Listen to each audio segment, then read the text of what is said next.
com.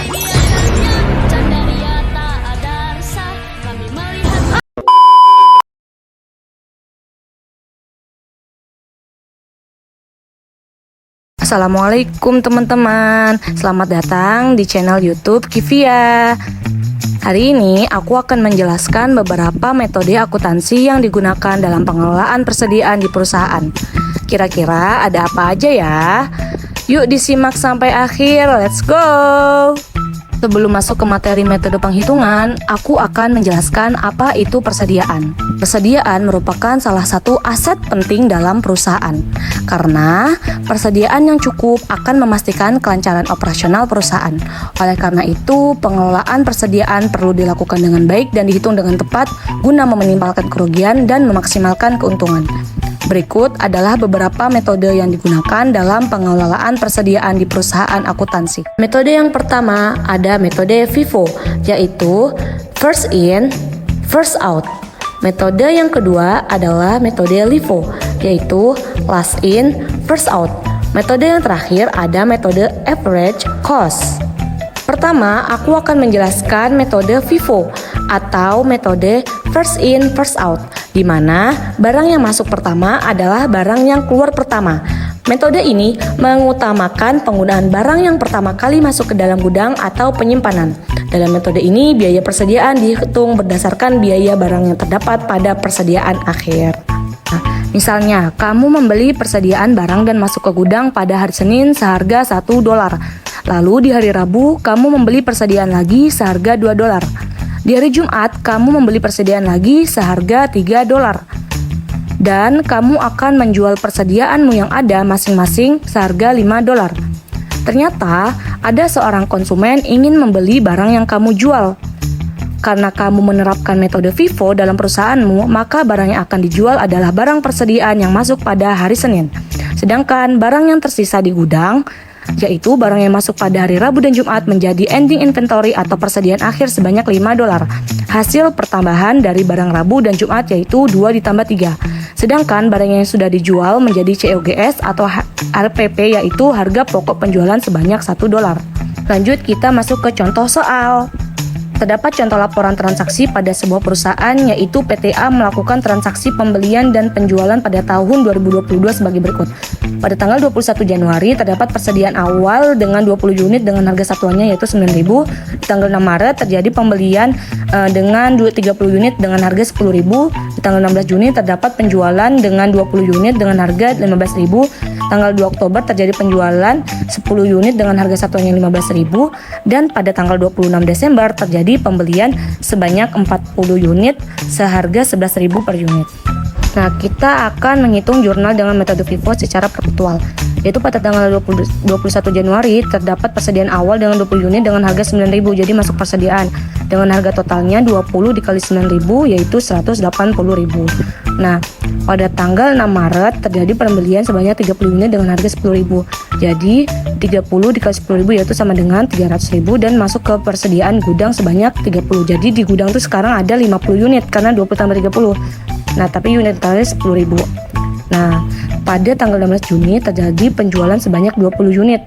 Karena kita menggunakan metode FIFO, maka unit pertama yang dijual itu adalah unit yang pertama kali masuk, yaitu di persediaan awal. Jadi kita mengambil 20 unit awal dengan harga 9.000. Jadi kita menjual unit 20 itu dengan harga 9.000, jadi totalnya ada 180.000. Jadi di gudang sisanya ada 30 barang dengan harga 10.000 karena yang 20 unit sudah dijual. Nah, pada tanggal 2 Oktober terdapat penjualan lagi sebanyak 10 unit. Nah, jadi kita tuh mengambil barang yang tersisa di gudang sebanyak 30 unit. Jadi 30 dikurang 10, jadi kita ambil barang sebanyak 10 unit dengan harga 10.000, jadi harga totalnya 100.000. Jadi di gudang sekarang sisa barangnya ada 20 unit karena 30 dikurang 20 sama dengan 20 unit. Nah, pada tanggal selanjutnya yaitu pada tanggal 26 Desember kita tuh melakukan pembelian dengan harga 40 unit dengan harga 11.000. Jadi ada 440.000. Jadi ini barang baru kita masuk ke gudang. Nah, jadi di gudang masih ada 20 unit dengan harga 10.000 dan baru masuk ini barang baru sebanyak 40 unit dengan harga 11.000 yaitu jadi harga totalnya itu adalah 440.000. Lalu kita hitung totalnya. Yang di pembelian ada unitnya tuh ada 70 dan harga totalnya ada 740.000. Jadi itu ditambah jadi 30 tambah 40 gitu. Harga pokok penjualannya HPP itu ada 30 unit dengan harga totalnya ada 280.000. Nah, di persediaan itu kan sisa barangnya ada 20 sama 40 aja dong. Jadi 20 tambah 40 sampai 60 dan 200 tambah 440 sama dengan 640.000. Itu di gudang ya, sisanya persediaannya. Nah, selanjutnya kita akan menghitung HPP dan laba kotor. HPP itu adalah harga pokok penjualan dengan rumus yaitu PBD awal dikurang pembelian bersih dikurang PBD akhir. Nah, persediaan awal ditambah pembelian yaitu sebanyak 180.000 dikurang ditambah 740.000 sebanyak 920.000. Yaitu itu adalah PBD awal. Gimana sih cara mencari pembelian? Nah, cari pembelian tuh adalah semua pembelian dikali ya, unit dikali harganya. Jadi dikali 30 dikali 10.000. Nah, baru ditambah sebanyak 740.000, baru dikurang persediaan akhir sebanyak 640.000. Jadi HPP-nya ada 280.000. Selanjutnya kita mencari laba kotor, yaitu rumusnya penjualan bersih dikurang HPP. Nah, gimana cara mencari penjualan bersih? Sama aja kayak pembelian. Semua penjualan dikali ya. Jadi 20 kali 15.000, 10 kali 15.000, unit kali harga sama dengan 450.000. Jadi laba kotornya itu ada 450.000 dikurang 280.000 sama dengan 170.000. Nah, jadi metode FIFO ini banyak dipakai oleh perusahaan barang dan manufaktur karena dipandang lebih baik dari segi harga dan penyimpanan persediaan. Karena persediaan yang masuk pertama dan dijual terlebih dahulu akan membuat persediaan selalu dalam kondisi bagus karena barang terus diperbaharui. Selanjutnya materi LIFO, yaitu last in, first out, di mana barang yang terakhir masuk ke gudang adalah barang yang keluar pertama. Kita masuk ke contoh sederhana. Kamu membeli persediaan barang dan masuk ke gudang pada hari Senin seharga $1. Lalu di hari Rabu kamu membeli lagi persediaan seharga $2. Di hari Jumat kamu membeli lagi nih persediaan seharga $3. Dan di dalam gudang kamu akan menjual persediaanmu yang ada masing-masing seharga $5. Ternyata ada seorang konsumen datang ingin membeli barang yang kamu jual. Karena kamu menerapkan metode LIFO dalam perusahaanmu, maka barang yang akan dijual adalah barang persediaan yang terakhir masuk ke gudang, yaitu barang hari Jumat. Sedangkan barang yang tersisa di gudang yaitu barang hari Senin dan Rabu, ia menjadi ending inventory sebanyak $3, yaitu 1 ditambah 2. Sedangkan barang yang dijual, ia menjadi COGS dan atau HPP. Kita masuk ke contoh soal. Nah, aku memakai soal yang sama dengan metode FIFO dan ini soalnya akan dipakai juga nanti di metode average cost. Jadi aku tidak perlu lagi membaca soal dari awal dan kita langsung aja masuk ke materinya.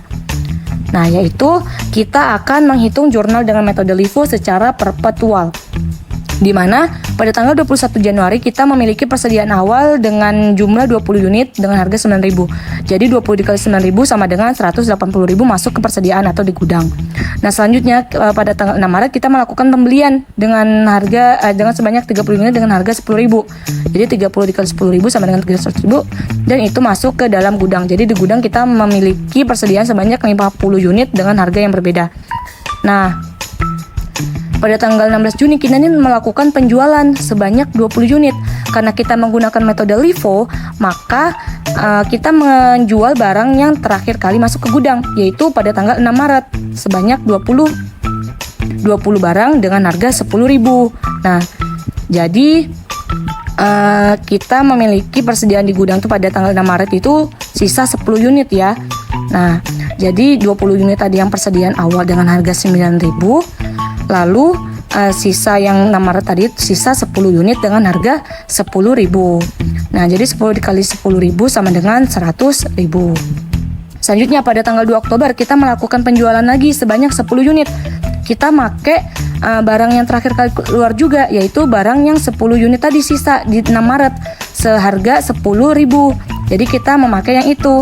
Nah, kita tulis 10 dengan harga 10.000 sebanyak 100.000 dan barang yang sisa di gudang berarti menjadi 20 unit karena semuanya yang tanggal 6 Maret tadi sudah habis dijual ya kan.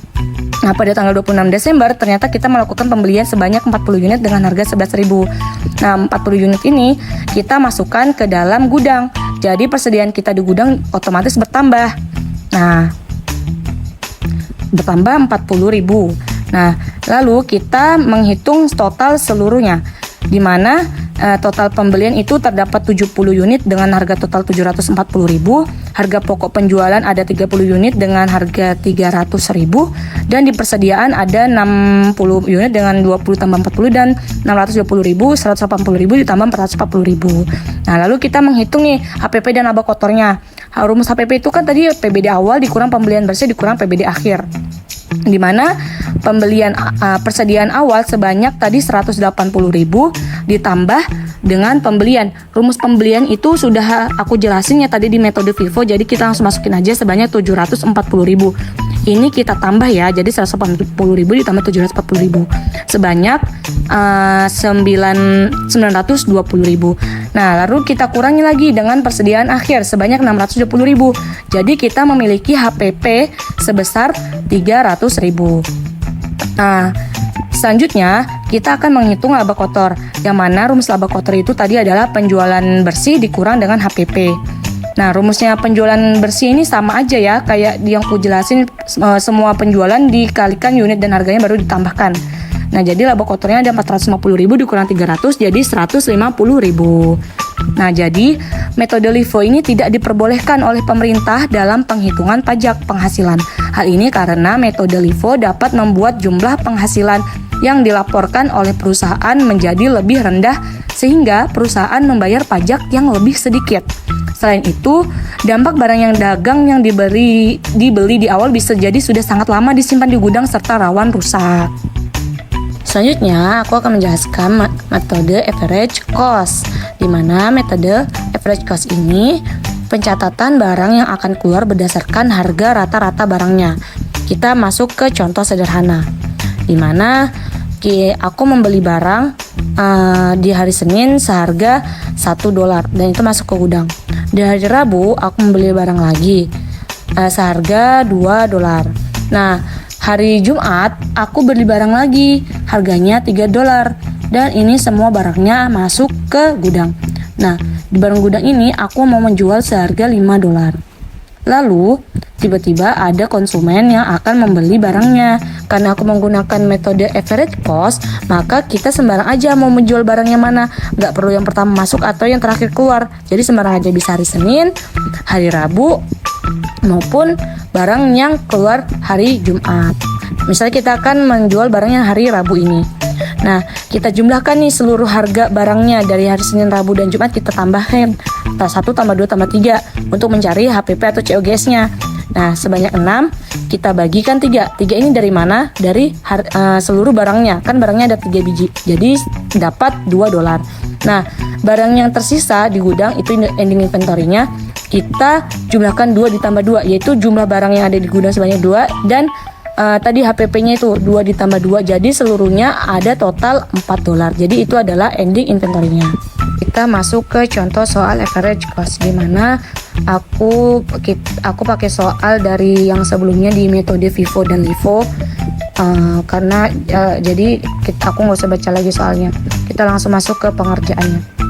Nah, kita akan menghitung jurnal dengan metode average cost secara perpetual, di mana tanggal 21 Januari kita memiliki persediaan awal sebanyak 20 unit dengan harga 9.000. Nah, langsung masukin aja ke table dan ditotalin harganya. Baru tanggal 6 Maret kita melakukan pembelian dengan 30 unit dengan harga 10.000. Dan ini masuk ke persediaan sebanyak 50. Jadi langsung aja di jumlah 30 tambah 20 sama dengan 50. Gak usah, jadi langsung aja. Nah, baru untuk mencari harga totalnya yang pembelian baru ini, kita harus menjumlahkan dari harga total awal. Pembelian awal, persediaan awal sebanyak 180.000 ini kita tambahkan di harga total pembeliannya tadi, pembelian baru ini tanggal 6 Maret. Jadi 180.000 ditambah 300.000, karena kita akan mencari rata-rata untuk penjualan, setiap penjualan. Jadi kita harus melakukan rata-rata itu setiap ada pembelian. Jadi 180.000 ditambah 300.000 sama dengan 480.000. Kita ketemu nih harga totalnya. Untuk mencari harga per unitnya, kita harus menghitung lagi 480.000 kita bagi dengan unitnya. Jadi 480.000 kita bagi 50 sama dengan dapat 9.600 per unit. Nah, 16 Juni kita melakukan penjualan sebanyak 20 unit. Ini karena kita average cost, jadi sembarang aja mau ambil yang mana. Jadi 50 kita ambil 20 unit dengan harga yang baru yaitu 9.600. Kita masukin aja. Jadi di gudang ini sisa barangnya 30 unit karena 50 dikurang 20 jadi 30 unit. Nah, kita jual lagi ini sebanyak 10 unit. Jadi di gudang kurang lagi. Harganya kita ambil 10.900, kita kurangin lagi, jadi di gudang sisa 20 unit dengan harga 9.600. Nah, tanggal 26 Desember kita lakuin pembelian lagi nih. Nah, 40 unit. Nah, jadi kita tadi harga total sebelumnya kita tambahkan 152.000 ditambah pembelian baru, jadi 440.000. Jadi kita tambahkan hasilnya ada 632.000.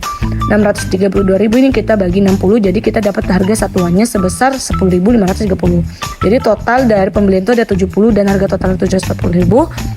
HPP-nya ada, unitnya ada totalnya 30 dan 288.000, dan di persediaan kita ada 60 unit dengan harga totalnya 632.000. Selanjutnya kita akan menghitung HPP dan laba kotornya, di mana rumus HPP itu adalah PDB awal dikurang pembelian bersih dikurang PDB akhir. PBD ya, salah. Persediaan awalnya itu ada 180.000 dan pembeliannya itu ada 740.000. Caranya sama yang di Vivo dan Livo ya. Itu kita tambahkan, jadi ada totalnya menjadi 920.000. Nah, dari total ini kita akan kurangi lagi dari persediaan akhir sebanyak 623.000. Jadi kita dapat HPP-nya sebesar 288.000. Nah, selanjutnya kita akan mencari laba kotor, di mana rumus laba kotor itu adalah penjualan bersih dikurang HPP. Mencari penjualan bersih itu sama aja ya, kayak yang sebelumnya. Setiap penjualan, semua penjualan dikali unit dan dikali harganya baru jumlah. Jadi laba kotor sama dengan 450.000 dikurang 288.000. Jadi dapat 162.000. Nah, jadi metode average cost ini adalah metode penilaian persediaan dengan menggunakan harga rata-rata dari seluruh persediaan yang siap dijual satu periode akuntansi. Nah, jadi seperti itu kawan-kawan. Pasti sejauh ini paham kan? Alhamdulillah dong, semoga membantu dan bermanfaat ya. Terima kasih dan sampai jumpa. Wassalamualaikum warahmatullahi wabarakatuh.